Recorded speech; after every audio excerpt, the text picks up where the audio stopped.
And the biggest question for me is, where is D-Faves landing and how is his early game playing out? Because that was a statement game one.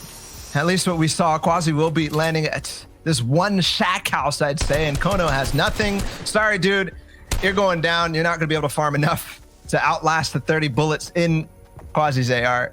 He's gonna give up. So, moving on forward from here.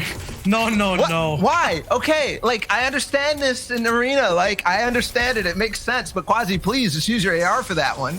You just lost 20 HP on that entire fight. Now a lot more happening at Caddy. The answer that you were looking for, Shyo, is here. 5 players this time at Caddy Corners.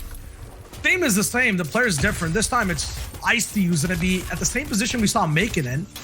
And Kit's here once again, so the second time the gas station is bringing in fuel for one player, and at the same time, though, it could get let it's making. He gets taken out. He thought he might have a free ride to Kit if he could just take out the one player who already got him, but no. In the bottom left is a replay of Justice on Adebo winning his off-spawn fight. Looks like a low material fight at the Orchard. Meanwhile, Tricks in a fight against Adity, and we saw Adity get taken out in that 40R storm engagement. They will engage wall to wall.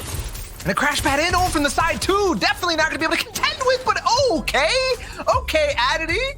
And he will dance on that, deserved, because that was a ballsy play from the other side to crash pad in from the side. So difficult to actually work against for Adity because you cannot block that. Again, I will stress that, because you come in from that diagonal angle and we don't have a build piece that natively goes there. You have to edit the cone to be able to block against it. We're getting an earlier look in the Slurpy Swamp, or at least the outside of it, the coasts.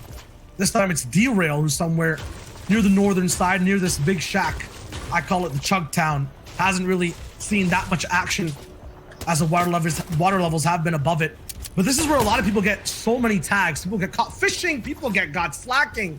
Amizo, that's your second game run, sniped away from Derail. Top has a second chance though. Full shields up, position still being held. Doesn't look like Hove has too many materials to be able to survive here. A nice jump shot. Doesn't actually connect. Top now on the chase, doesn't have shields. Actually, he does have a lot of shields to really pop right now. It's Hove who's kind of off balance. He's not really responding at all. He's just trying to hide. Top though, taken out. And this one's a big fight. Acorn has 58 points, so somebody already high up in the standings and leaderboards. When it comes to this, going for the harpoon play. Oh, that was so close. So close. The charge shotgun almost went off from the other side. Bloody Burrito's just not quick enough on the draw, and Acorn will be in that position to save his game. And this is a fight on the west side of the map. In their first also look at first zone, look how far it is off of the coast. So this is where people are going to be rotating in, and it's a very difficult proposition for everybody on the east side of the map. Should be A-okay, though. I'm wondering why he's running back so many times. At first, it was like, okay, he's just getting the mats that he spent, but at this point, I'm confused. I take it all back. I said about north versus south. Again, what is going on? Whofishy going to be spraying at the wall, EXC. He has to contend against it, but Whofishy misses the crash pad. He's going aggressive on this because he knows the HP situation. Launches him up in the sky, and there's really no more builds, I think, for EXC. I'm not quite sure. You saw one of the best players in the world fall to that trap. It was Arkram. And looks like Kenshi is running just as blind. Right now, just trying to fight. Trying to hold on. He's not popping shields or moving back enough, so I'm not sure if he has any left over in the repertoire. He does, but it's over for him. The trick worked. And the funny part about all that was that earlier Furious was down this hallway. What he left was where Kaboo invaded in, and he made this wall right here for the other player. Could not go further in this, so he got stuck in this. Yes, he could have probably placed a cone and maybe snuck through the window, but the key for him was trying to escape through this side into the other area. Everyone around the map is just kind of getting stuck here. Bucky's also one to take big damage. Anonymous on his walls. And this is the same thing we saw in the first game. I thought it would kind of flesh out, open up. People will get to zone faster, but The Fortnite gods have basically handed us, I mean, they handed Bucky a ticket straight back to the lobby, unfortunate for him. But they've handed us a Weeping Wood zone, one of the hardest zones to really traverse, see into, have information from. And the best players fall, just like Bucky.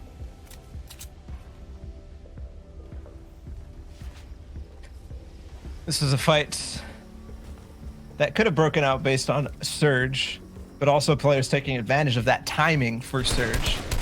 And how many people are going to be fighting. We're looking now at D-Gen.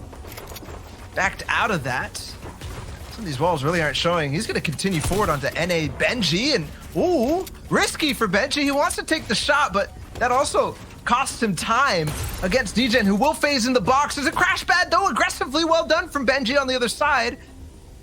And I'm curious now, it's a bounce house. Who makes it out of the Clown Fiesta? Where is Faves, by the way? Very important to know where he is. 40R Storm is in second place at 75 points. Fury is still up. Where's Jack? And also Turtle Tavern. Doesn't matter where they are, because the biggest thing right now is what's going down at Slurpy Swamp. Everyone has rotated who wasn't there ahead of the people who already need to get in. There's Jack. He's still on the outside. He's not in just yet. 40R is trying to survive, has one shot onto that EP. He gets taken out. Moni. So this man is in position to take out the top three right next to him, or at least get way away from them, depending on where the next zone comes in from. Person we haven't talked about too much, Avery, is also moving through. A lethal man if you get on his bad side in game. And he's the one who took the space, I believe, left by Arkram, landing now over at Rickety Rig. So if there's anyone who's the heir supreme, it will be Avery. And he will jump into the box with salty speeds. And not quick enough to contend with Avery right now. Ooh, good play from Avery to retake that wall in front of him. This is a game of the night, I would say. It's completely pitch dark for anyone on a low ground box. Trees are in the way. Technically, it's nighttime in this game too, right? Like, it might be silent, like, seriously. And everyone, in effect, should be quiet, but they're just trying to grasp onto something. Fights are breaking down everywhere. You ask for Fabs. He's all the way on height. He's got control. That he does, and Fratby controls Quinn too. With an RPG. We'll take him out. That's 2 for him. Don't forget Epic Whale still in this Kaz too. Big one, 40R Storm, is how did he end up in this? Because like we've been saying, he had a difficult way to get back in the zone, but for him, he was activated in the last game. Got to see if he can carry that over into game 2, because that's where he fell short in the first month of DreamHack.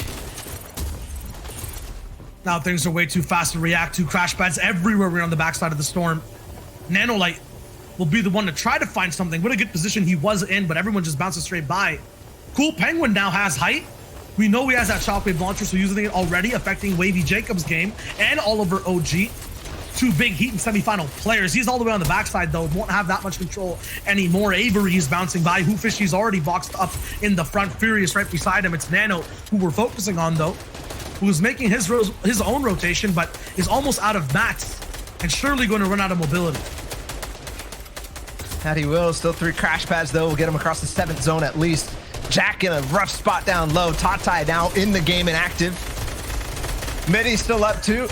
The bounce pads continue. D-Faves is still up. Nanolite will pressure. Oh, a player gets in his box, though, when he reacts. Oh, it breaks out as well. Thankfully, he does not take any damage at all, but infected that one. I think he might have gone out in the zone, so Nanolite still potentially has a way to finish that off. And now we have to wait till the server catches up for this one to see where the positions are in this 8. Regardless of where the players are, the floor is lava. Down below, there's a river, unnatural low ground. No one wants to drop below. Cool Penguin will have that life raft to stay high as much as possible. Midi, though, is drowning. 5 HP. Yes, he has all the builds he needs, but he needs to resurface. He needs to move up. It's so close. Penguin up on height gets a big shot onto wood as Midi shields up. And look at the difference between Penguin's play as Midi gets dropped in on and make it in the last one. The shockwave launcher ended up not lasting. Midi gets it, yes! The shockwave launcher up above right now for Cool Penguin is being used so much more efficiently, jumping ahead of zone, staying on height, and not spending materials, which he will need as these players come out of zone with floppers abound to contest him on height. What's happening? So many players are still alive as we're moving into the 8th zone ending over here. Oliver, OG, Wrigley, Assault just holding on by a thread. Cool Penguin, though, has not been touched. And Pity somehow is still in the fray. Another one for Penguin, a big shot that claims another life, and he gets more rockets to stay on height and win out this game. Assault, though, is waiting right below him. He's trying to find a way on the height himself. Who Fishy battles NAW down on low ground. Midi and Penguin get ready for the next portion of this game. Who will reign forward? 16 players left alive. Assault could have big impact, but Midi looks like he wants to go up. Oh my goodness, a crash pad play to take it. And Cool Penguin does not have the materials, but again, he might shockwave up to contest against Midi. And he does knock him all the way out. A lot of shockwave done, but he gets all the way out to zone. He flies, has to play low ground here and join Epic well. 104 points and 1 elim for him, but very low HP. Is it the same story as before? A glider, low ground, big shots, easy cleanups? Epic Whale could have another big performance towards the end of this game. Yes, no AR ammo, but he doesn't need that when he's close and personal box to box. He's still trying to also die from low ground. NAW, though, big 3-piece onto Avery and more. He gets so many points there. Epic kind of struggling to get the last shot off box to box. 7 people left. He's looking to make it a top 5. Bamboozle gets him, though, as Penguin cleans it up and gets the match to just hold on. And he gets a lot from this, but NAW just popped off. Got 4 eliminations back to back, now top 4 if he can get a couple more. But Cool Penguin firing out. A couple people get launched out in the zone. Make it 1 more. I think that's everybody. Just got to fire up against NAW. Who Fishy's still down below. He'll finish him. Yes! And out in zone, the player falls. So Cool Penguin just got the 100 of the best players in the North American West region that just qualified a few hours ago through our semifinals, duking it out with another 1,500 players. But Avery is actually going to be in the top spot right now with 120 points,